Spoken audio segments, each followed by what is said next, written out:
Hello and thanks for tuning in to Me and My Golf. We are coaches Piers and Andy, and it's time for the Impact Show. Now, Andy, we're at the PGA Orlando show, and we have a fantastic special guest, the inventor of Trackman, Frederick Tuxton. Frederick, thank you so much for your time. Great to see you.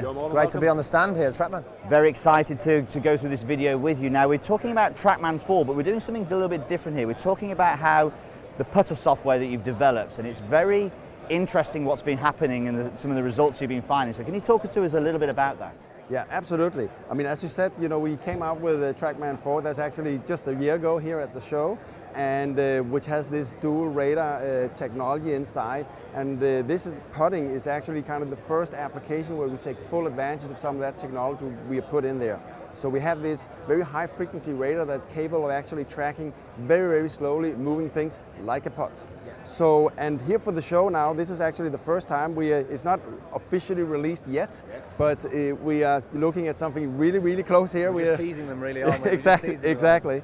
But we have it up running here, and we are starting to find a lot of really interesting things. I mean, this is the first time that we have a system that can actually track the entire putt. So it's not only the impact conditions, the launch speed and direction and so on, but actually the entire putt. And that means that we are, for the first time, we can actually truly measure the actual skid distance when the ball starts to roll, and what is the total length of the putt. Also, if you do like slightly braking putts, how much is actually braking, if you have a double break and so on. All those details will actually be measured accurately with this. So with some systems they will predict the skid? Yes. Not with this. Yes. Obviously it's tracking the whole golf ball. Yeah. The good thing with this is that anybody can improve their putting, and anyone can putt as well as the best player in the world if they put the right work in. Exactly. There's really no excuse here. I mean, this is not about going into the gym and exercising and so on. I mean, we can all swing a putter. I mean, you can be a 10-year-old, you can be 90, and you can still do these things. And yeah, so there's some very interesting learnings we've already seen. I mean, just one example I'd like to measure, we have in our headquarters an artificial green made, perfectly leveled and so on. And what we've found is that the balls we've been using has not been, we've been using, premium balls, okay, but with the practice stamp on it. Yeah.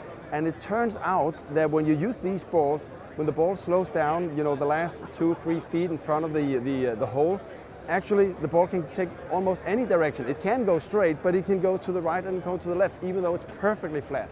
Okay. And that's probably a question about that the center of mass of the ball is not in the center of the ball. Okay. That's more of a ball issue rather than a green issue. I mean, that's what we now believe is the case. I know there's also, you've probably heard about this, you should align your ball with the seams, basically pointing on your starting direction, which again makes sense and so on. But you can't keep it like that all the time. So it will, when it falls down one of the dimples, what happens then? Maybe this is also the things we're seeing. But again, it's not only about launch, it's also how it behaves when it approaches the hole, and that's for the first time we can actually measure that. So it's last part of the putt, which is still important, isn't it? Really? I mean, that's what all for a putt. It matters whether it goes in or not. Of course. Well, the one thing that I've definitely found out today already is that the golf balls that I've been using must have been incorrect. Yes, because they never go in. They never go in. Now we all had the perfect excuse. Perfect excuse. You were cheap on the balls. There we go. So let's get Andy to hit a putt. Yeah, let's see hit a putt. So let's see if we can get close to that 91%. 91%. See if you can beat Jost Leuden.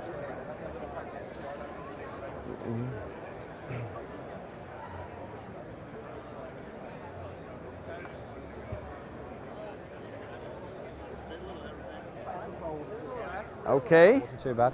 But the thing is, again, with that 91%, it sounds good, but we don't know still if that is good. That's what you're saying, really. Yeah, I mean, again, we'll have to find out here. So, I mean, in this case, you Andrew, you actually got 83. That's not too bad. Not bad. That's not bad. So, I mean, I'm peaking. As I said, I had one shot at 86. Okay. So, but I'm. It's beating this. Yeah. So the data we are seeing here is really on this particular part you had here. The actual skid distance was 34 inches. Of the total distance, this putt was 16 foot 2 inches putt. So sound 34-inch sounds a lot, doesn't it? That the ball is actually skidding. It just shows how much it is really on the putts. And really talking about skidding, what is skidding really? Because that's another thing that we kind of have in our development of this have discovered that there is actually a couple of things that happens during skid.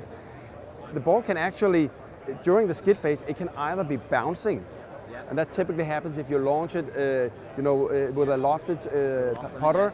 You'll see this bouncing. What happens then when it's bouncing is basically have a staircase how the speed drops every time it hits the ground. You can also hit a putt which is sliding, meaning that it's not jumping up and down, but just does like that. And in the beginning, just like wheels on a car, if you hit the brakes, you'll basically be sliding over. But then eventually it will the spin will equal the speed of the ball, and then will you get the roll distance. And you can say, is the sliding is that better than bouncing? Maybe. Yeah, I think we're going to find out, aren't we? That's the interesting thing that we have with this information now. It's early days that we can actually start to find some trends and find some benchmarks to where people can improve their putting. Absolutely. Now, is it possible to improve his 83%? Do you have a tip for him? I have a tip. I would say 83 is not that bad. It's pretty good. Okay. I'm not a bad putter. I can hold a few. So, but what I've found here is really to improve that. What you want to do is you want to make sure that you hit the impact the ball with.